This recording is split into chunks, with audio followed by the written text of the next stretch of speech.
Primeiro livro dos Reis, capítulo 8. Se alguém nos visita, nós temos feito a exposição pelas manhãs, na primeira carta de Paulo aos Coríntios e à noite, no primeiro livro dos Reis. E nós estamos no capítulo 8.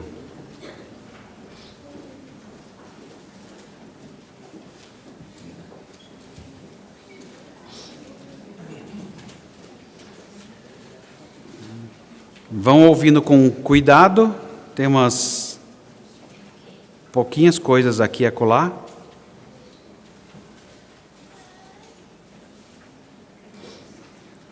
A palavra de Deus diz assim: Então congregou Salomão os anciãos de Israel, todos os cabeças das tribos, os príncipes das famílias dos israelitas, diante de si em Jerusalém, para fazerem subir a arca da aliança do Senhor da cidade de Davi, que é Sião, para o templo. Foram congregados junto ao rei Salomão todos os homens de Israel, na ocasião da festa, no mês de Etanim, que é o mês 7º. Vieram todos os anciãos de Israel e os sacerdotes carregaram a arca do Senhor, e subiram a arca do Senhor e a tenda da congregação, e também todos os utensílios sagrados que nela havia, e os fizeram subir, os sacerdotes e levitas. E o rei Salomão e toda a congregação de Israel, que foi reunida a ele, estava com ele diante da arca, sacrificando ovelhas e bois, que de tão numerosos não se podiam contar. Puseram os sacerdotes a arca da aliança do Senhor no seu lugar, no santuário mais interior do templo, no Santo dos Santos, debaixo das asas dos querubins. Pois os querubins estendiam as asas sobre o lugar da arca e ocultavam a arca e os varais do alto. Os varais sobressaíam e suas pontas eram vistas do santo lugar, de frente do Santo dos Santos, porém de fora não se viam. Ali estão até o dia de hoje. Nada havia na arca, senão as 2 tábuas de pedra, que Moisés ali pusera junto a Horebe, quando o Senhor fez aliança com os filhos de Israel, ao saírem da terra do Egito. E aconteceu, quando os sacerdotes saíram do santuário, uma nuvem encheu a casa do Senhor, e os sacerdotes não puderam permanecer ali para ministrar, por causa da nuvem, porque a glória do Senhor encheu a casa do Senhor. Vamos falar com o nosso Deus? Bom Deus e Pai, ajuda-nos a ouvir a Tua voz, na continuação dessa dedicação do templo, lá no tempo de Salomão. Ajuda-nos a aplicar essas verdades e viver por elas. Ajuda-nos a ouvi-lo, Senhor. Nós rogamos no nome de Jesus. Amém.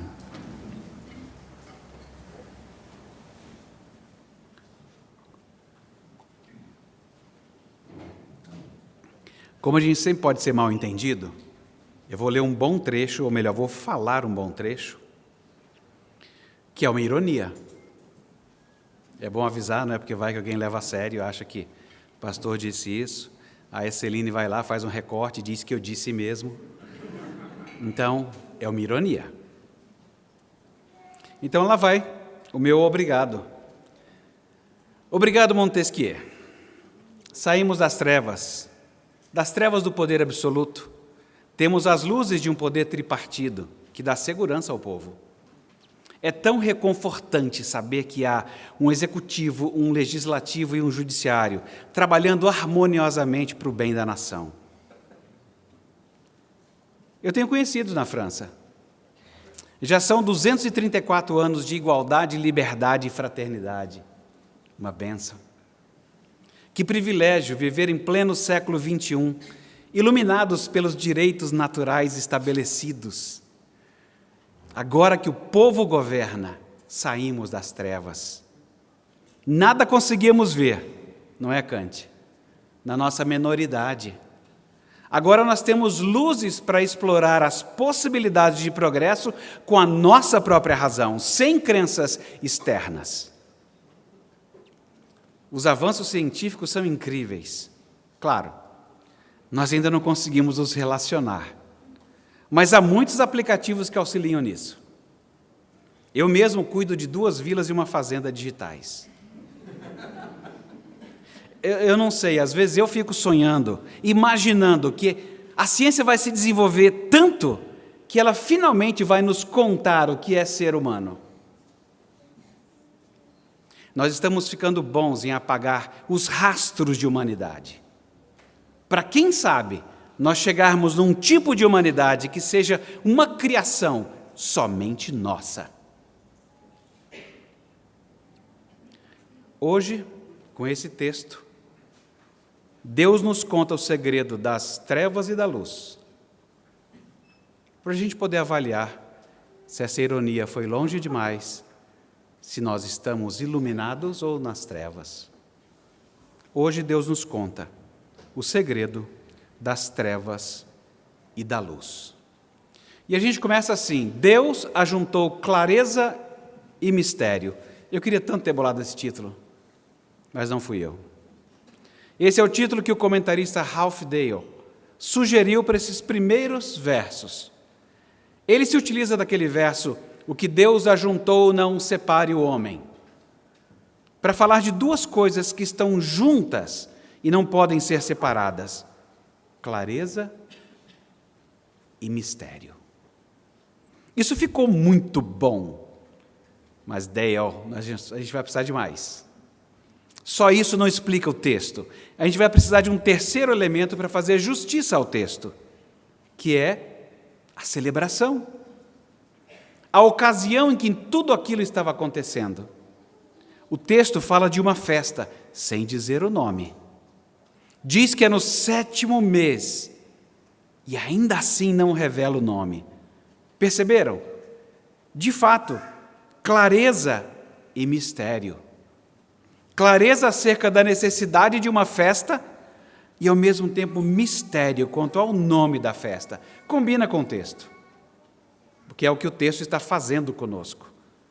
Assim eu vou ajustar o título de Ralph Dale para Deus ajuntou festa, clareza e mistério. Assim, nós temos celebração, claro e escuro, que é o que tem no texto, ou festa, clareza e mistério, que é o nosso texto. A gente vai começar pela festa. É sempre bom começar pela festa, não é? Porque se não der tempo de mais alguma coisa, a gente teve a festa. Então vamos começar pela festa. De que festa ele está falando, afinal? É a festa dos tabernáculos. É esta festa. Mas a gente vai precisar um pouco de refresco da memória. No primeiro livro dos Reis, por onde nós já passamos, no capítulo 6, no verso 38, eu vou ler para vocês, porque lá diz assim: E no ano 10º do mês de Bul, que é o 8º, se acabou esta casa com todas as suas dependências, tal como devia ser. Levou Salomão 7 anos para edificá-la. Vocês perceberam? Era o mês 8º. Quando ele acabou, estava no mês 8º. Eu quero então chamar a sua atenção para esse período da conclusão do templo. Depois de 7 anos, no 8º mês. A festa do nosso texto, logo na sequência, é no 7º mês. Há um lapso de tempo aí, porque para você chegar no 7º mês, ainda falta o ano seguinte. Aliás, isso combina demais com um padrão nas Escrituras, que é o 7 mais 1. Às vezes a gente fica discutindo aquelas coisas do guardar o dia 7º, não é? A minha preocupação é com o 8º, sempre com o 8º. E aqui eu já tenho isso, esse padrão de 7 mais 1. Na antiga aliança, tudo era celebrado no 7º, mas haveria um tempo em que a celebração seria no 8º. E não foi diferente com o término do templo. Foram 7 anos, mas a habitação especial de Deus veio no 8º ano. Há várias explicações do porquê que ele começa no 7º mês. Alguns dizem que Salomão teria celebrado um mês antes de acabar. Sabe? Aqueles caras que querem celebrar a obra só para poder já, sei lá, ter um apoio do pessoal, mas não terminou ainda. Algumas nem acabam, né? Tem pontes lá em Volta Redonda que até hoje é só o cotoco, mas não tem os bracinhos para os carros descerem. Eu não sei nem como é que eles conseguiram fazer aquilo, sem conseguir subir. Coisas da engenharia que a gente não entende, mas está lá, esperando alguma coisa. Então, alguns dizem que ele celebrou antes, Mas é muito difícil isso acontecer quando você tem todo o texto e lendo todo o texto. Eu prefiro a decisão do comentarista Patterson, de que Salomão esperou 11 meses para a dedicação, até que chegasse finalmente o 7º mês. De vez em quando a gente faz isso, não é? Espera um pouquinho, vamos segurar um pouquinho. Por quê? Porque nessa data é importante. Foi a data que a gente faz aniversário na igreja, ou qualquer outra coisa assim. Salomão deve ter esperado até o 7º mês por causa da importância simbólica dada por Deus mesmo no 7º mês. Aliás, foi no 7º mês que a arca de Noé repousou sobre as montanhas de Ararat. No 7º mês acontecia o dia da expiação, quando o sacerdote e todo o povo era purificado de seus pecados. Era o dia da expiação, quando o sumo sacerdote entraria no Santo dos Santos para expiar o pecado do povo. Ou seja, jogar sangue em cima da tampa da arca, que é chamada de propiciatório por isso, para que Deus se agrade da gente. Essa ação de oferecer um sacrifício para todo o povo fazia com que Deus se agradasse do povo. No 7º mês ainda, havia a festa da colheita. Celebrava-se também a festa dos tabernáculos, que em alguns lugares é chamada de barracas ou das cabanas. A festa dos tabernáculos, ela era a última da série de festas anuais e era também conhecida como a festa da colheita. Além de ser uma festa da colheita, celebrava o fim das peregrinações no deserto e celebrava o fato de que Deus trouxe o seu povo para a casa da terra da promessa. Ou seja, Deus finalmente deu-lhes descanso. É bastante coisa, não é? No 7º mês. É quando acontecia a expiação, a festa dos tabernáculos, a festa da colheita, a celebração de que não mais peregrinos somos. Chegamos em casa. Chegamos no descanso. O que Salomão está ensinando aqui é que a conclusão do templo significava o cumprimento da promessa de Deus. Não apenas de estabelecer o seu povo, mas habitar no meio deles, para ser o seu Deus. Essa é a grande celebração. Vocês já pensaram nisso, que quando você se reúne hoje para adorar a Deus, nós estamos sendo relembrados de que Deus cumpriu a sua promessa? É daquele jeitão como Paulo escreveu para Tito: a graça de Deus se manifestou salvadora a todos os homens, educando-nos para que, renegadas a impiedade e as paixões mundanas, vivamos no presente século sensata, justa e piedosamente, aguardando a bendita esperança e a manifestação da glória do nosso grande Deus e Salvador Jesus Cristo. A gente está esperando a glória. Deus é o nosso Deus, Deus é o Deus dos nossos filhos e Ele habita na sua igreja. Sem a presença de Deus, a posse da terra que o povo teve lá no passado seria bênção vazia se Deus não estivesse presente. Moisés chegou a dizer alguma coisa parecida com isso ao sair do Egito, o povo fazendo as bobagens que fez, e Deus falando assim: eu não vou seguir com esse povo não. E Moisés fala assim: Deus, não faz isso não. De que adianta sair do Egito se o Senhor não andar conosco, se Deus não se fizer presente? A posse de qualquer coisa é uma posse vazia. É a presença de Deus que faz o seu povo abençoado de um modo único, purificado de um modo único, celebrante de um modo único. No Pentateuco, especificamente em Deuteronômio, a gente lê assim no capítulo 31. Ordenou Moisés dizendo: ao fim de cada 7 anos, precisamente no ano da remissão, na festa dos tabernáculos, quando todo Israel comparecer presente o Senhor teu Deus, no lugar que este escolher, lerás esta lei diante de todo o Israel. Temos a previsão de Deus de um evento importante, a festa dos tabernáculos. Era a renovação da aliança a cada 7 anos. Não era pouca coisa. Ao mencionar o mês e a festa, nós somos informados por Deus que era mais do que uma dedicação ritual que estava acontecendo ali. Estava ocorrendo uma expressão genuína de renovação. O desejo renovado de louvar e servir ao Senhor. Bom, essa festa, ela acontece hoje. Ela acontece agora, quando nós estamos prestando culto ao Senhor nosso Deus. Nós fomos inaugurados como igreja com a habitação do Espírito Santo, que é fogo consumidor. Nós somos inaugurados como igreja de modo muito especial, quando a presença do Deus Todo-Poderoso se manifesta, embora você não esteja vendo uma nuvem na cabeça de ninguém. Está vendo alguma? Se estiver, depois a gente conversa em particular, porque pode ser alguma outra coisa. Mas nós somos a presença que manifesta de verdade a habitação de Deus entre nós.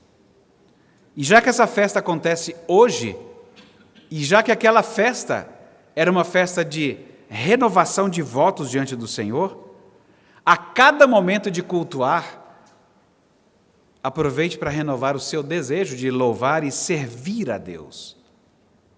Faça isso, culto é alguma coisa sempre barulhenta. Dizem que cultos presbiterianos são muito silenciosos, não é? Faz falta de vez em quando um glória a Deus aqui, outra acolá, reconheço. E também ninguém é proibido de fazer isso, né? Alguém vai ser disciplinado? Não, né? Não vai acontecer nada. Agora, eu digo que é barulhento porque o Espírito Santo fala com cada um de nós aqui.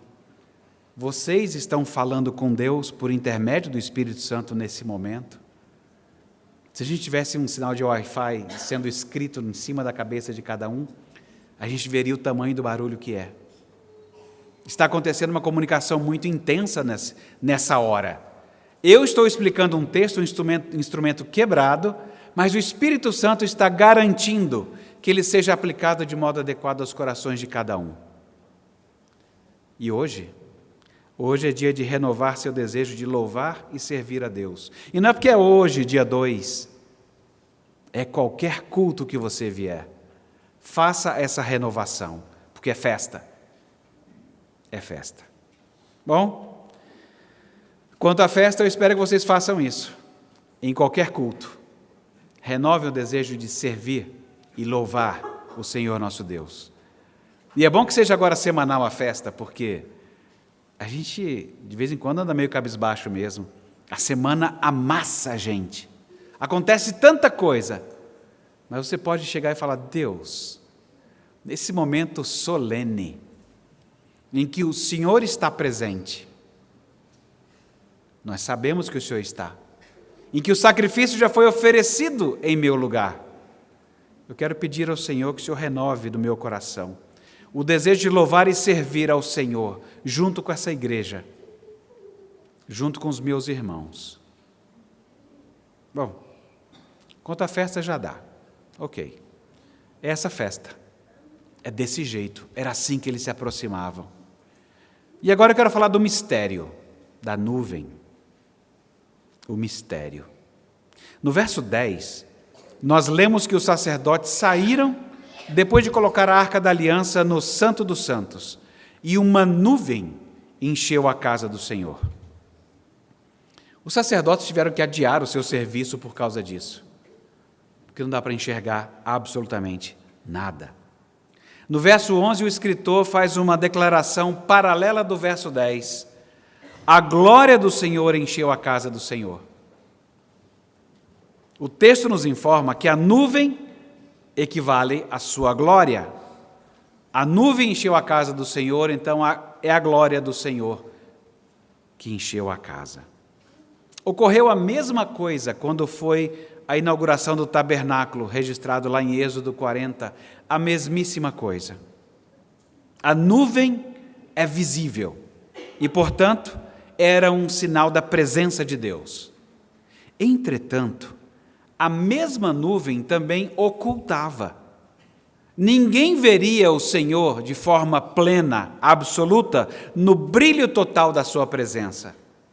Deus estava claramente ali, mas eles não podiam vê-lo.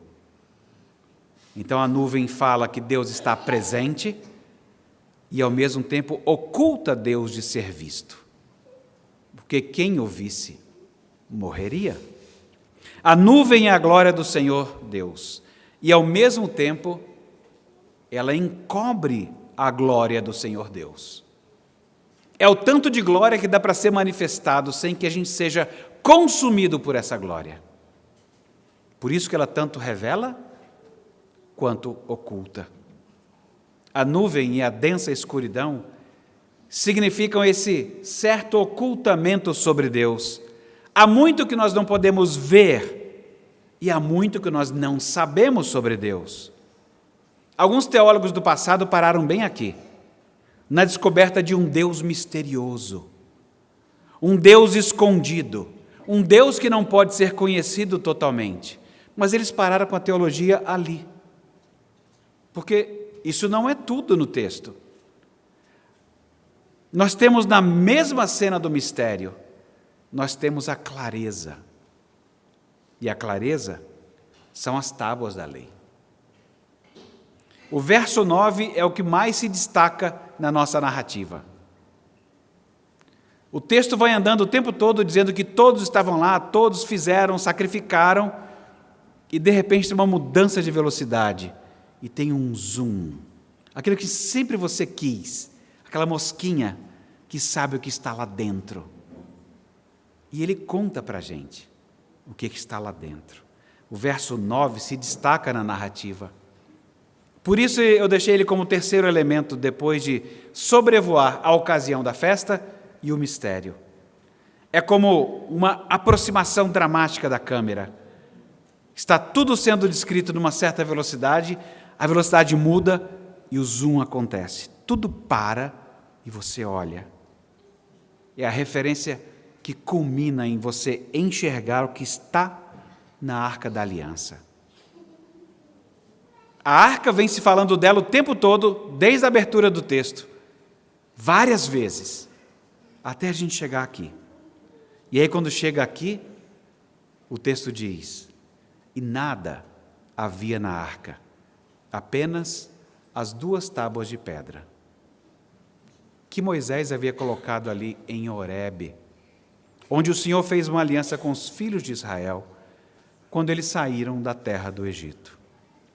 As estipulações da aliança, as 10 palavras, que a gente chama dos 10 mandamentos, foram escritas nessas 2 tábuas. Isso significa que o povo de Deus vive sob sua palavra, sob sua vontade expressa em mandamentos. Essa é a clareza. E agora junta tudo isso. O Senhor Deus tornou a sua palavra clara, a sua vontade óbvia. A Arca da Aliança contém a transcrição de seu desejo em palavras hebraicas, legivelmente inscritas, e que poderiam ser traduzidas para quaisquer outras línguas no resto do mundo. No entanto, ele oculta sua presença em uma nuvem, ele esconde toda a beleza do seu ser. É por isso que a gente continua dizendo, junto com Paulo, agora nós vemos como em espelho, obscuramente. Então, um dia nós veremos face a face. Agora eu conheço em parte. Então eu conhecerei como eu sou conhecido. A nuvem exibe e oculta o esplendor de Deus. Embora ele não se mostre de forma totalmente transparente, ele deixou a sua vontade clara nas tábuas de pedra. A nuvem aponta para o mistério da obscuridade. A arca com as tábuas da lei para a sua revelação clara. A nuvem me conta que eu não posso conhecer a Deus exaustivamente, mas as tábuas, elas testemunham que nós podemos conhecê-lo adequadamente, como ele quis ser conhecido. Esse episódio mostra que nós não dependemos de ver coisas, de ver Deus, mas de ouvir a sua voz, de ter a sua fala. Nós não nos importamos com os mistérios de Deus, com a sua ocultação, porque nós aprendemos já que Ele é fonte inesgotável. Não, se eu apenas entender por que Deus fez isso, então eu me submeto a Ele. Falei, sério? Você quer entender por que Deus faz o que faz? Vermezinho de Jacó. Como é que pode, às vezes, a gente ter tanto atrevimento, não é? Deus não está preocupado se você vai fazer a faculdade X ou Y, se você vai trabalhar numa cidade ou na outra, mas Ele se importa imensamente em seja lá qual for a sua formação, seja lá onde quer que você esteja, com quem você estiver, que você santifique o descanso, que você não cometa adultério, que você não dê falso testemunho. Ele está preocupado com isto. Às vezes você não luta por isso, porque fica preocupado se Deus quer você na cidade A ou B. Larga essa preocupação tola para lá. Esse é o menor dos seus problemas. Olha para o que está dentro da arca. Olha para a vontade clara dita para você. Nós não podemos penetrar os segredos que Deus guardou para si mesmo, mas eu posso procurar obedecer às instruções que Ele já deu. O cristão geralmente vai encontrar muito sobre Deus que é obscuro e é desconcertante. Tentar entender o porquê Deus escolheu um caminho e não o outro. Mas Ele nos deu toda a direção do que precisamos para uma vida piedosa em Jesus Cristo. Deus chamou seu povo das trevas para a sua maravilhosa luz. O mundo de onde Deus continua chamando pessoas está em trevas. Mesmo que você estude o iluminismo, nós continuamos sendo um mundo em trevas. A Bíblia diz que em Cafarnaum, o povo que jazia em trevas viu grande luz, e aos que viviam na sombra da morte, resplandeceu-lhes a luz, que é Jesus. Ou seja, nós vivemos num mundo envolto em trevas e incerteza. É esse mundo que nós vivemos. E é tudo que nós conseguimos, mesmo com as luzes que nós acendemos. Quando nós inventamos as luzes, quando nós as acendemos, tudo que a gente consegue até aqui é um mundo envolto em trevas e incerteza. Se eu não tivesse dado o spoiler de que era uma ironia, vocês no mínimo me chamariam de tolo. Mas não façam isso, que a Bíblia diz, se me chamar de tolo, é inferno para vocês, não façam isso. Mas vocês diriam que eu estaria sendo muito simplista. Vocês reconheceriam logo que nós ainda não estamos nas luzes, porque todas as que nós inventamos, elas são escuras, trevas e incerteza. E a escuridão pode ser com nuvens claras ou escuras. Eu não sei se você já se deparou com nuvens bem escuras ou nuvens bem claras, e já ficou no meio de um nevoeiro, por exemplo, e que você não consegue enxergar o seu dedo na sua frente. Tanto faz se a escuridão com nuvens claras ou escuras, não dá para enxergar em nenhuma das duas. É por isso que o salmista disse: as trevas com efeito me encobrirão, e a luz ao redor de mim se fará noite. Eu vou me esconder.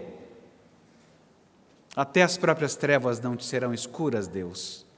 As trevas e a luz para Deus são a mesma coisa. Servem para Ele, para ocultá-lo, para que a gente não morra. Tem uma cena maravilhosa que possui paralelo com o que aconteceu no nosso texto. Um dia, Jesus chamou Pedro, Tiago e João, só que não foi num barquinho.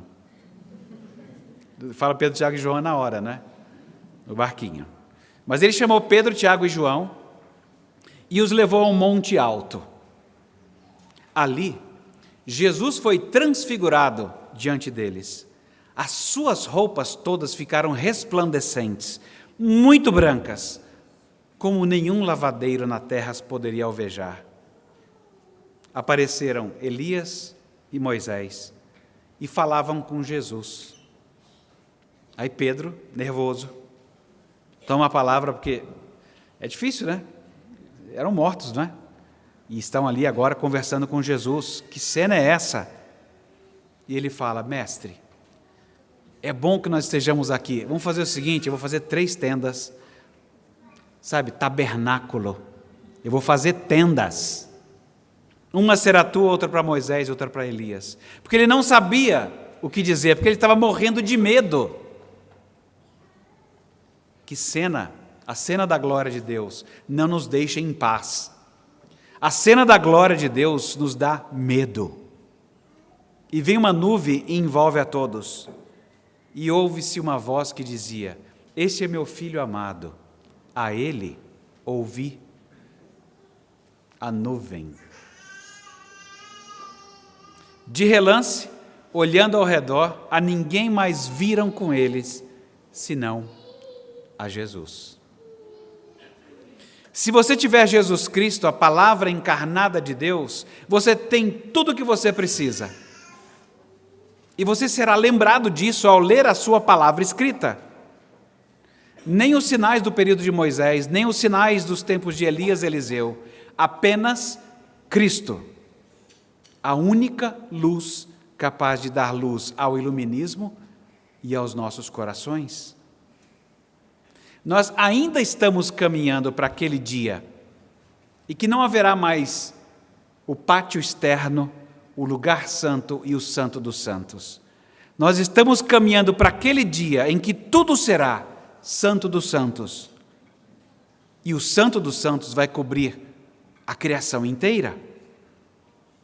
O céu vai descer, e não vai preencher apenas os nossos corpos e almas, mas vai preencher todas as partes da criação. Somente naquele tempo que se aproxima é que não vai haver mais necessidade da igreja ser o candelabro, porque o seu papel de testemunhar da luz estará concluído. Nós não precisaremos mais brilhar a luz de Deus em um mundo escuro, porque este mundo terá desaparecido. Na nova criação, a glória de Deus vai iluminar. E segundo conta o livro de Apocalipse, porque o Cordeiro vai ser a lâmpada. A função de trazer luz terá mudado. É somente Deus e o Cordeiro. E nós, santos, que estaremos com Ele, nós seremos apenas refletores da sua luz gloriosa. Por isso que eu disse que o seu texto está salvo na nuvem. Mas não é na Índia. E nenhum outro banco de dados espalhado pelo mundo. Olha ao redor, não tem mais nada, exceto Jesus. Ele é a palavra encarnada de Deus, por meio de quem nós precisamos ser salvos. E Ele mesmo disse que as Escrituras falam dEle. Por isso que não dá para a pessoa fazer aquela confissão: eu só preciso de Cristo. Porque Cristo disse que a palavra fala sobre Ele. E é por isso que nós precisamos de Jesus e sua palavra. São coisas que não se separam. Jesus e sua palavra. Pedro, Tiago e João, um dia estiveram diante de um templo muito mais suntuoso do que esse que Salomão construiu. O próprio Jesus Cristo. O seu rosto resplandecia como o sol, e a sua roupa branca como a luz. E a voz dizendo: este é meu filho amado, a ele ouvi. Dá uma emoção ler no texto de Salomão aqui: nada havia na arca, exceto a palavra de Deus. E pensar que os discípulos passaram por algo similar. Nada havia em redor, exceto Jesus Cristo. Vamos orar? Bom Deus e Pai, obrigado por esse texto, Senhor. Obrigado porque ele é devastador. Devastador porque nós costumamos abrir os olhos e contar uns com os outros, contar com as coisas que nós fazemos, contar com o carro que compramos, com as roupas que vestimos, com o emprego que conseguimos. Nós costumamos contar com tanta coisa, Senhor. E quando nós fazemos isso, e confiamos nisso, e achamos que isso é a razão da nossa vida e nossa identidade, nós mergulhamos cada vez em mais treva. Perdoa-nos por isso, Senhor. Ajuda-nos a abrir os olhos, olhar ao redor e ver que não há mais nada, exceto Jesus Cristo, nosso Senhor, e a sua palavra. Bendito e exaltado seja o teu santo nome, ó Pai, por essa construção que já começou. Obrigado porque Cristo, nosso templo, já tem agregado pedras que somos nós. Nós somos parte dessa construção. Nós caminhamos de glória em glória com a habitação do teu Santo Espírito. Bendito seja o teu santo nome, ó Pai. Que a gente continue com essa convicção de continuar a abrir os olhos e ver que não havia mais nada exceto a tua palavra, exceto o teu Filho, a tua palavra encarnada. Recebe nossa adoração, Senhor. No nome santo de Jesus. Amém.